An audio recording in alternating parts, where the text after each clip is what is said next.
जी प्रणाम। हमर यूट्यूब चैनल भी हन मगही कवि पृथ्वीराज पासवान के नाम से। अगर ये कविता अच्छा लगतन तो ज़्यादा से ज़्यादा शेयर करथिन और सब्सक्राइब भी करथिन। धन्यवाद। फैशन के चढ़ल ऐसन बुखार हो कि हदों के सीमा कहीं पार हो। फैशन के चढ़ल ऐसन बुखार हो। फेसबुक इंस्टाग्राम पर देखो लूटे खूब लहार हो। फेसबुक इंस्टाग्राम पर देखो लूटे खूब लहार हो। आ कोई केकरो से तनको कम नहीं मचैले हाहाकार हो। फैशन के चढ़ल ऐसन बुखार हो। ब्यूटी पार्लर में देखो औरतन के भरमार हो। ब्यूटी पार्लर में देखो औरतन के भरमार हो। आ कार गोर में कुछ अंतर नहीं घुमैने सबके कपार हो।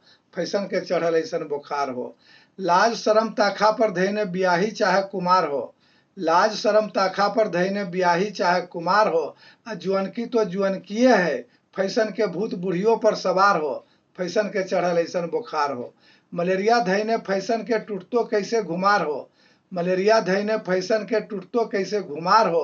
आ धी पुथू के लूर लक्षण ने की नहरा की ससुरार हो। फैशन के चढ़ल ऐसन बुखार हो। देख देख फैशन के लीला छौड़न सब बीमार हो। देख देख फैशन के लीला छौड़न सब बीमार हो। आ भीतरे भीतर बुढ़बो के मन में उठे लगलो जुआर हो। फैशन के चढ़ल ऐसन बुखार हो। पक्कल बाल करिया कहने झाड़ झाड़ घूमे बाजार हो। पक्कल बाल करिया कहने झाड़ झाड़ घूमे बाजार हो। आ सिटी शहर तो पूछबे नहीं करो। प्लेग फैलेने गौओं जवार हो। फैशन के चढ़ल ऐसन बुखार हो। टिबिया पर देह एक गो प्रचार हो। टिबिया पर देह एक गो प्रचार हो। ब्लाउज अधकट्टी तनी गो बिजौटी सौंसे टांग उघार हो।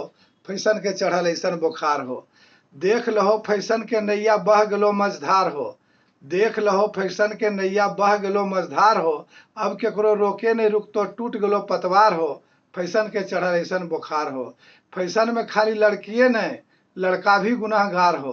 फैशन में खाली लड़किए नहीं लड़का भी गुनाहगार हो।